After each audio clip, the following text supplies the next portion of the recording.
இங்கே இந்த தமிழ்நாட்டில் கவினுக்காக என்ன வேணாலும் பேசலாம், அவர்களுக்கு ஆதரவாக என்ன வேணாலும் யார் வேணாலும் எப்படி வேணாலும் பேசலாம். ஆனால் சுர்ஜித்துக்கு ஆதரவாகவோ அவர்கள் குடும்பத்துக்கு ஆதரவாகவோ கிட்டத்தட்ட அவர்கள் பக்கம் ஒரு நியாயம் இருந்தால் கூட இங்கே பேசுகிறதுக்கான வழியும் வாய்ப்பும் கிடையாது.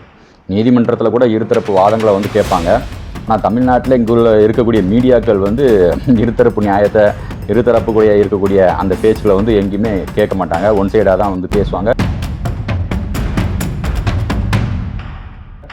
ஒன் சைடாக தான் பதிவுகள் வந்து போடுவாங்க, ஒன் சைடாக தான் காணொலிகள் பேசுவாங்க, யூடியூப்பில் பேசுவாங்க, எல்லாமே ஒன் சைடாக தான் பேசுவாங்க.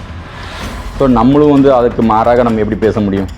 ஏன்னா இங்கே வந்து சொசைட்டியே வந்து அப்படி அவர்களுக்கு தக்கான சட்டங்கள் எல்லாமே வந்து மாறிக்கிட்டு வருது. ஸோ அப்போ வந்து பெற்றோர்களுக்கு வந்து இங்கே வந்து பெற்றோர்களுக்கு ஆதரவாக நம்ம எதுவுமே பேச முடியாது. பெற்றோர்கள் பக்கத்தில் நியாயம் இருந்தால் கூட அதை வந்து நம்ம எதுவும் கேட்கவும் முடியாது, பேசவும் முடியாது. அதுவும் இப்பொழுது வந்து புதிதாக வந்த ஆட்சி 19 நாளில் வந்து அவங்க வந்து ஒரு நடவடிக்கை எடுத்திருக்காங்க. சுர்ஜித் அவர்களுடைய தாயாரை வந்து கைது பண்ணியிருக்காங்க. சிபிசிஐடியோட விசாரணையில் சுர்ஜித் அவர்களுடைய தாயாரை வந்து கைது பண்ணியிருக்காங்க. அது உங்களுக்கு இந்த விஷயம் ஏற்கனவே தெரியும், கவின் அவர்களுடைய வழக்கு. ஸோ அதில் வந்து சம்பந்தப்பட்ட சுர்ஜித் அவர்கள் வந்து கைது செய்யப்பட்டார். கைது செய்யப்பட்டு அவர்கள் மீது கிட்டத்தட்ட எல்லா வழக்குகளும் போடப்பட்டது. அதாவது வன்கொடுமை தடுப்பு சட்டம், குண்டர் தடுப்பு சட்டம், இப்படி எல்லா சட்டத்தையும் போட்டு அவர்களை கைது பண்ணாங்க. அதன் பிறகு அவரது தந்தையார் உதவி ஆய்வாளர் சரவணன் அவர்களையும் அவரது தாயார் அவர்களையும் அவங்க 2 பேருமே வந்து சப் இன்ஸ்பெக்டராக இருக்காங்க. ஸோ அவங்க 2 பேரையுமே வந்து சஸ்பெண்ட் பண்ணணும் அப்படின்னு சொல்லி சொன்னாங்க. ஸோ அவர்களையும் வந்து சஸ்பெண்ட் பண்ணியாச்சு. அதன் பிறகு அவர்களை வந்து வழக்கில் சேர்க்கணும்னு சொன்னாங்க. அவர்களையும் வழக்கில் சேர்த்தாச்சு. அவர்கள் தந்தை அவர்களை கைது செய்யணும் அப்படின்னு சொன்னாங்க. அவர் தந்தை அவர்களையும் கைது செய்தாச்சு. அப்புறம் அவர்களுடைய உறவினர் ஜெயபால் அவர்களையும் கைது செய்தார்கள். கிட்டத்தட்ட 3 பேர் வந்து இந்த வழக்கில் வந்து கைது செய்யப்பட்டார்கள்.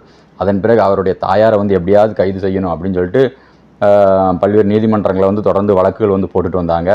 அதனைத் தொடர்ந்து அவருடைய தாயாரையும் இன்று வந்து கைது செய்யப்பட்டிருக்கிறார்.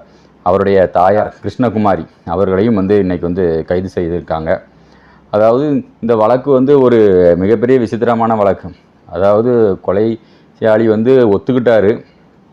அப்படி இருந்தும் அவர் குடும்பத்தில் இருக்கிற எல்லாருமே வந்து கைது செய்யணும், அம்மா அப்பா எல்லாருமே கைது செய்யணும் அப்படின்னு இங்கே அந்த ஒரு புதுசாக ஆணவ கொலை தடுப்பு சட்டம்னு ஒன்று கொண்டு வரணும்னு சொல்கிறாங்களே, அது ஏற்கனவே கொண்டு வந்துட்டாங்கன்னு நினைக்கிறேன். அது வந்து தமிழ்நாட்டில் ஏற்கனவே கொண்டு வந்துட்டாங்க, அமல்படுத்திட்டாங்க. அமல்படுத்தி அந்த சட்டம் வந்து நடைமுறையில் தான் இருக்குது. அது தெரியாமல் இங்கே நிறைய பேர் வந்து சட்டம் வந்து இனிமேல் தான் வரப்போகுது, அது வரக்கூடாது, தடுக்கணும் அப்படின்னு சொல்லி நம்மளாம் நினச்சிட்டு இருக்கோம். ஆனால் ஆல்ரெடி அந்த சட்டம் வந்து இருக்குது. இங்கே என்ன இப்போ இந்த கேஸில் என்னென்ன நடந்துச்சோ இதுதான் வந்து அங்கே வந்து சட்டமாக வரப்போகுது. ஸோ இதுதான் வந்து இங்கே உள்ள நிலவரம். குறிப்பாக இந்த வழக்கில் வந்து முக்கியமாக பாருங்கள், உதவி ஆய்வாளர் சரவணன் அவர்களுடைய மகள் வந்து பள்ளிக்கூடத்தில் படிக்கும்போதே தூத்துக்குடி மாவட்டம் ஆறுமுகமங்கலத்தை சேர்ந்த கவின் அவர்கள் வந்து பள்ளிக்கூடத்தில் படிக்கும்போதே அவர்கள் மகளுக்கு பின்னாடி வந்து சுற்றிருக்காங்க. ஓகேவா? இதுதான் வந்து இங்கே வந்து ஒரு பிரச்சனைக்கான ஒரு ஆரம்ப நிலையாக இருந்திருக்கிறது. அவர்களுடைய தந்தையார் அவங்க குடும்பத்தை சேர்ந்தவங்க வந்து பெண் தரப்பில் இருக்கிறவங்க வந்து அவங்கள வந்து கண்டிச்சிருப்பாங்க போல் கவின் அவர்களை. இது வந்து தொடர்ந்து நடந்த ஸ்கூலில் இருந்தே. ஸோ இது பள்ளிக்கூடத்தில் படிக்கிற பெண்களுக்கே வந்து ஒரு பாதுகாப்பு இல்லாமல் அங்கேயே வந்து காதல் அது இதுன்னு சொல்லி பெண்களோட வாழ்க்கையை வந்து சீரழிக்கக்கூடிய சம்பவங்கள் வந்து தொடர்ந்து தமிழகங்கள் நடந்துக்கிட்டு வருது. எப்படி ஆணவ கொலைக்கு தடுப்பு சட்டம், கண்டிப்பாக வந்து ஒரு கொலைக்கு வந்து ஒரு தடுப்பு சட்டங்கள் வந்து கொண்டு வரணும் அப்படின்னு அவங்க பேசுகிறாங்க. சரி, கொண்டு வரட்டும். அதே மாதிரி இந்த மாதிரி காதல் பள்ளிக்கூடத்திலேயே வந்து காதல் பண்ணுறாங்களே, இதுக்கு வந்து என்ன பேர் வைக்கிறது? ஆணவ காதல்னு வைக்கலாமா? ஸோ இதற்கும் வந்து ஒரு தடுப்பு சட்டங்கள் வந்து கொண்டு வரப்பட வேண்டும். ஸ்கூலில் வந்து பிள்ளைங்களை படிக்க அனுப்புனா அங்கே போய்கிட்டு பிள்ளைங்க பின்னாடி சுற்றுறது, இதெல்லாம் வந்து எவ்வளோ பெரிய ஒரு தவறான செயல். படிக்கிற பிள்ளைங்களை வந்து படிக்க விடாமல், ஸோ இது வந்து மிகப்பெரிய ஒரு தவறான பிள்ளைங்களுக்கு வந்து பள்ளிக்கூடத்திலே வந்து லவ் பண்ணேன், பள்ளிக்கூடத்திலே பொண்ணுங்க பின்னாடி சுற்றினேன் அப்படிங்கிறத பெருமையாக சொல்லக்கூடிய ஒரு சமூகமாக மாறிவிட்டது. ஸோ அப்போ அங்கேயாவது பெற்றோர்களுக்கு பாதுகாப்பு வேணும். அங்கேயே வந்து பெற்றோர்கள் கண்டித்து அந்த மாணவர்கள் மீது உரிய சட்ட நடவடிக்கைகள், சும்மா ஸ்கூலில் வந்து ஹெட்மாஸ்டர் கூட்டு கண்டித்தது இதெல்லாம் இல்லாமல் அதுக்கு வந்து ஒரு கடுமையான சட்டங்கள், ஆணவ காதல் தடுப்பு சட்டம் அப்படிங்கிற மாதிரி சட்டங்கள் கொண்டு வரப்பட்டால் மட்டும்தான் பெற்றோர்கள் வந்து பாதுகாக்கப்படுவாங்க. இல்லைன்னா ஸ்கூலில் வந்து கொஞ்சம் கொஞ்சமாக வளர்ந்து காலேஜ் போகும்போது அது கடைசியில் இப்படி தான் வந்து நிற்கும்.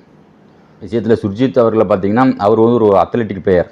அவர் வந்து மாநில அளவில் தமிழ்நாட்டுக்கு பல பதக்கங்களை வந்து பெற்றுக் கொடுத்துருக்கார். மாநில அளவில் முதலிடத்தில் வந்து மாநில அளவில் பதக்கங்களை அத்லெட்டிக் பிளேயர், தடகள வீரர், அவர் வந்து ஒரு வீரராக இருந்து பல்வேறு பதக்கங்களையும் வாங்கியிருக்கார். அப்படிப்பட்டவருக்கு வந்து இன்றைக்கி வந்து இப்படி ஒரு சம்பவத்தில் வந்து ஈடுபட வேண்டிய ஒரு சூழ்நிலைக்கு வந்து அவர் வந்து மாறியிருக்கார். அவர் வாழ்க்கையே மாறியிருக்கு, தடம் புரண்டிருக்கு அப்படின்னு நம்ம சொல்லும்போது அது மிகவும் வந்து வேதனைப்படக்கூடிய ஒரு விஷயமாக இருக்கிறது. அதுபோல் கவின் அவர்களுக்கும் இந்த மாதிரி ஒரு சம்பவம் நடந்திருக்கக்கூடாது. ஸோ அதுவும் வந்து தடுக்கப்பட்டிருக்க வேண்டும். அது ஆரம்பத்திலே ஸ்கூல்லே வந்து தடுத்திருந்தாலே, முளையிலேயே வந்து கிள்ளி எறிஞ்சிருந்தாலே வந்து இந்த சம்பவத்தை வந்து தடுத்துடலாம். இப்படி ஒரு நிகழ்வே நடைபெறாமல் தடுத்திருக்க முடியும்.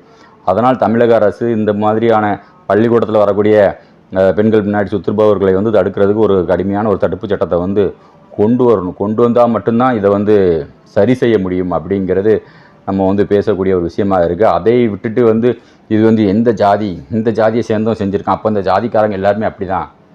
அது வந்து ஒரு 2 குடும்பங்கள் சம்மந்தப்பட்ட விஷயம். யாராவது ஜாதிக்காரங்க போய் ஜாதி சமுதாயத்தை சேர்ந்தவங்கெல்லாம் போய் அங்கே போய் இந்த மாதிரி பண்ணுங்க அப்படி இப்படின்னு சொல்லி சொன்னாங்களா? கிடையாது. ஒரு குடும்பம் 2 குடும்பங்கள் சம்மந்தப்பட்ட ஒரு விஷயமாக, குடும்பத்தின் கௌரவம் சம்மந்தப்பட்ட ஒரு விஷயமாக அங்கே இருக்குது. அது அப்படி பார்க்கப்படுகிறது அந்த பகுதிகளில்.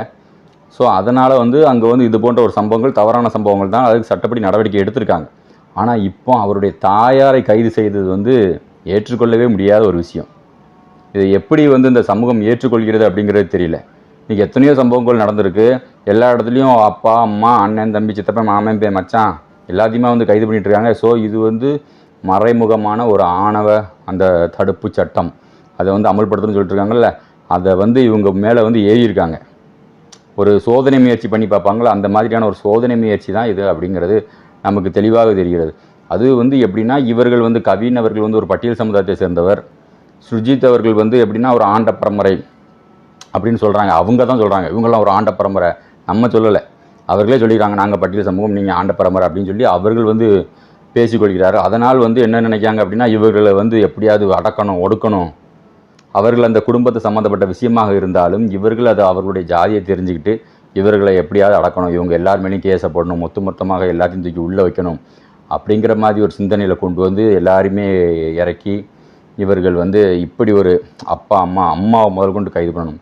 அவர்களை பணியில் இருந்திருக்காங்க, அவர்களையும் வந்து கைது பண்ணியிருக்காங்க. கிருஷ்ணகுமாரி அவங்க உதவி ஆய்வாளர், அவர்களுடைய காணொலி இன்றைக்கி பார்க்கும்போதெல்லாம் அவங்க வந்து அவ்வளோ தூரம் அழுதுகிட்டே போகிறாங்க. ஸோ அவங்களாம் அந்த சம்பவம் பண்ணியிருப்பாங்க, சம்பவத்தில் சம்மந்தப்பட்டிருப்பாங்களா அப்படிங்கிறதுக்கெலாம் வாய்ப்பே இருக்கிற மாதிரி நமக்கு தெரியல. ஸோ அப்படி இருக்கும்போது இப்போ வந்து இவர்களை தாயாரையும் கைது செய்வதற்கு வந்து மிகவும் ஏற்றுக்கொள்ளவே முடியாத ஒரு செயல். ஸோ இது இப்படி பண்ணுறாங்க அப்படிங்கிறது தெரியல. இதை கேட்குறதுக்கு ஆல்ரெடி நம்மளும் கேட்கக்கூடாது. இப்போ நம்ம கேட்டு ஒரு வீடியோ போட்டோம் அப்படின்னா நம்ம தான் இங்கே வந்து இந்த சமூகத்தில் மிகப்பெரிய குற்றவாளி நம்ம தான், அப்படி தானே? நம்ம பேசிட்டோம் அப்படின்னா நம்ம தான் குற்றவாளி. நம்ம எதுவுமே கேட்டோம், என்ன வேணாலும் நடக்கலாம், அவங்க வந்து என்ன வேணாலும் பண்ணலாம், யாரும் எதுவும் கேள்வி கேட்கக்கூடாது. கேட்பவர்கள் தான் குற்றவாளிகள். அப்படி தான் இங்கே வந்து சொசைட்டி வந்து மாறிட்டு வருது. கேட்டு அவன் மேலே ஒரு சட்டத்தை போடுது, இவனையும் அந்த கேஸில் வந்து சேரு அப்படின்னு சொல்லி. அதுக்காக வந்து பேசவும் கூடாது, கேட்கவே கூடாது. அது எப்படி நீ கேட்கலாம்? நாங்கள் அப்படி தான் கைது பண்ணோம், அப்பா கைதுவோம், அம்மா கைதுவோம், எல்லாத்தையும் கைது பண்ணுவோம், யாருமே கேட்கக்கூடாது நாட்டில். அப்படி தான் மாறிட்டுருக்கு. ஸோ வந்து இந்த குறிப்பாக தேவர் சமுதாயத்தை சேர்ந்தவர்கள் வந்து எதையுமே வந்து சிந்தித்து செய்யுங்க. நம்ம செய்யக்கூடிய, ஏன்னா இங்கே வந்து இந்த சொசைட்டி வந்து கிட்டத்தட்ட தேவர் சமுதாயத்திற்கு எதிரான வேலைகளை திட்டமிட்டு எல்லாருமே பண்ணிக்கிட்டு இருக்காங்க. அது எல்லா விஷயம், இந்த விஷயம்னு கிடையாது, நீ எந்த விஷயத்தை எடுத்துக்கிட்டாலும் ஒரு எதிரான விஷயங்கள் தான் இங்கே நடந்து கொண்டிருக்கிறது. அது அரசியல் ரீதியாக எடுத்துக்கிட்டாலும் சரி, ஒரு அரசியல் கூட்டாட்சி தத்துவத்தை எடுத்துக்கிட்டாலும் சரி, தேவர் சமுதாயத்துடைய அரசியலமைப்பு கட்சிகளுக்கு யாரும் வாய்ப்பும் கொடுக்கறதில்ல. கொடுத்தாதானே நீ இங்கே வந்து சட்டசபையில் பேசுவேன், உனக்கு தான் வாய்ப்பே கொடுக்கறது இல்லையே. ஸோ மீடியாக்கள்லையும் பார்த்திங்கன்னா ஒருதலை பட்சமாக தான் பேசுவாங்க, அங்கேயும் வந்து பேசுகிறதுக்கு வாய்ப்பு கொடுக்கறது கிடையாது. ஸோ எங்கேயுமே வந்து நம்மளுடைய கருத்துக்களை வந்து சொல்லக்கூடிய வழி இல்லாமல் நிலையை வந்து ஏற்படுத்திட்டாங்க. இப்போ நம்ம பேசினா இவன் மட்டும் பேசுகிறான் அப்படிங்கிற மாதிரி தான் கொண்டு போவாங்க ஒழிஞ்சு, இங்கே இருக்கக்கூடிய சில அரசியல் கட்சிகள் வந்து தென் மாவட்டத்தில் இருக்க அரசியல் கட்சிகள் வந்து கண்டிப்பாக கேள்வி கேட்கணும். ஸோ நன்றி. மீண்டும் ஒரு காணொலி நான் உங்களை சந்திக்கிறேன். நான் சந்தன பாண்டியன். ஜெய்.